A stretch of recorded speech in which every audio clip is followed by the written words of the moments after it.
Hi all, welcome to another video. And actually, I'm not sure why I started or I was clapping in those videos. Okay, I was clapping maybe because I'm really excited to make this video, and it's the start of a brand new year, and let's hope 2024 is a better year than 2023. I mean, personally for me, 2023 was just rubbish. It was bad. Heaps of things happened, but also heaps of things um, didn't happen, or heaps of things just went bad. um, yeah, so the last video that I made, that was last year, I said that I'll be making another video before the year ends, and unfortunately, I could not get to it, and I didn't make it simply because, well, I got busy with quite a few different things at a personal level. Last year, as I mentioned in the previous video, was a really challenging year for me, both personally and professionally. And I'm very happy that towards the last 10 days of 2023, I did manage to resolve a few things at a personal level. I'm very happy for that, and I do thank that long leave period that I did have. It gave me the time that I needed to heal and to think about everything around me, and try to separate out the things that are important to those that are not so important.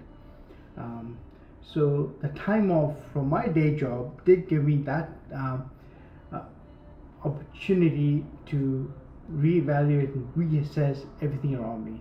So I'm very happy for that. All right, so so yeah, it's a brand new year, 2023. Yay! I mean, sorry, 2024. Yay! so the year for me has started off on a good note, and I'm happy to report.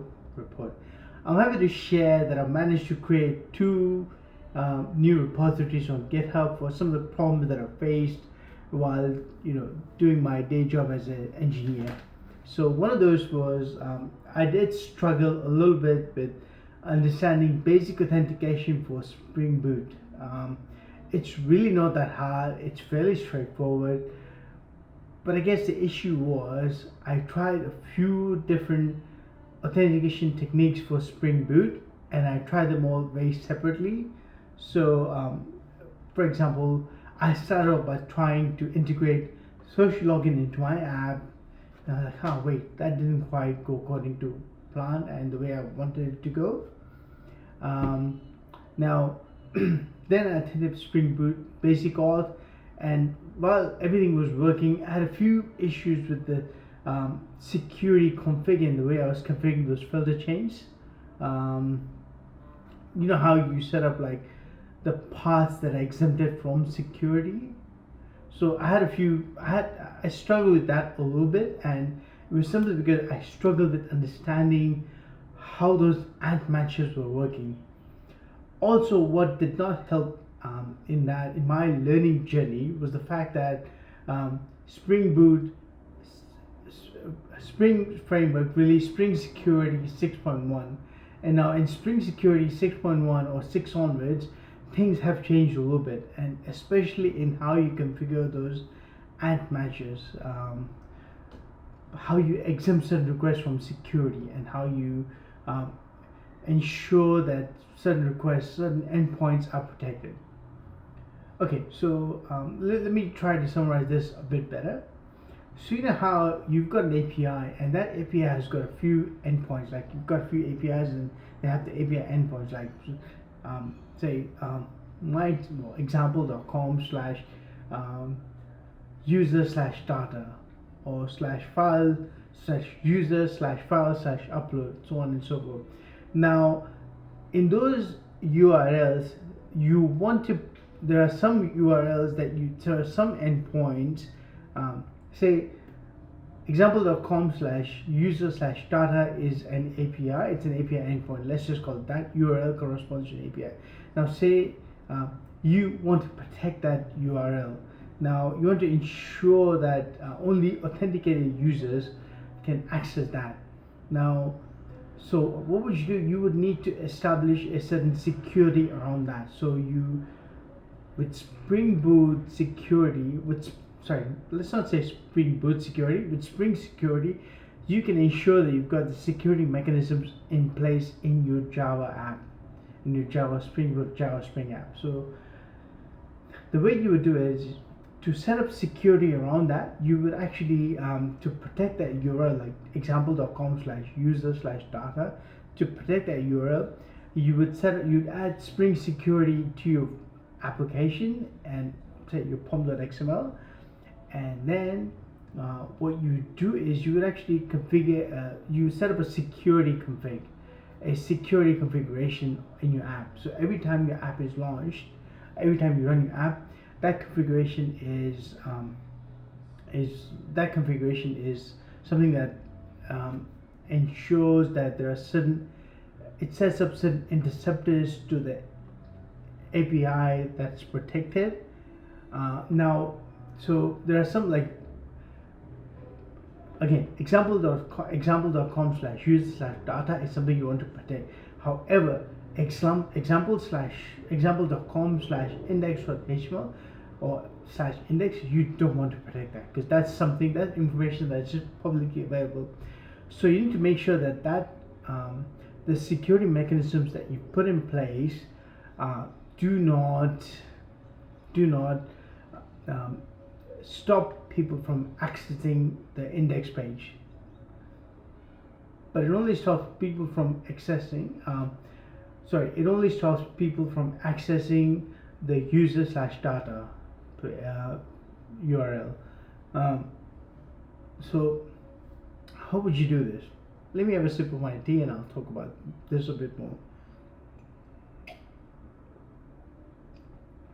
Okay, so I struggle with that simply because with early versions of Spring Security, you would set up you do it via ant matches, and that's just the name of it, like ant matches, like in the security filter chain that you configure ant matches. Now, starting Spring Boot security 6 onwards, it's just request matches. Now, request matches is heaps more intuitive, but while I was learning this, I found a whole bunch of tutorials online, and they were all very mixed.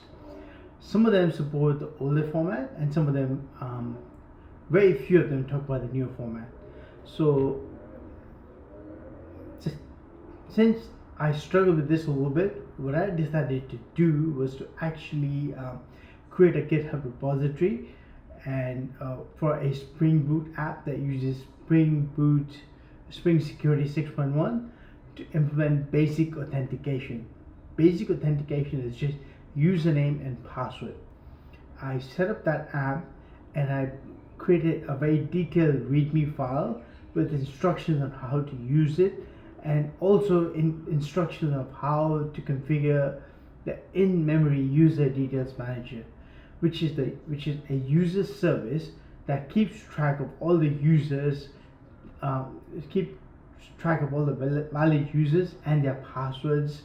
So every time someone logs in, it verifies the username. Every time somebody tries to log in, it will verify their username and password with that.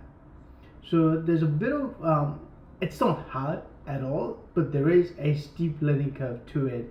And to get past that, I've created this repository, and I've shared I've created a very detailed README that can tell anyone, that can help anyone understand this. Since creating this repository, I have shared that on social media, and by that I mean Facebook, and then Twitter, and then also X, and then also LinkedIn, and a bunch of LinkedIn groups. So I've received some comments of how some people found it useful, and that's really encouraging. I'm very happy for this, that it did come in handy for someone. That's why I'm doing this. That's what I do. So I want to make sure that for all the problems that I'm going through, the next engineer doesn't go through those problems, and it's heaps simplified for them. That's why I do this. That's why I use my free time to add to contribute to open source and to actually contribute to knowledge out there.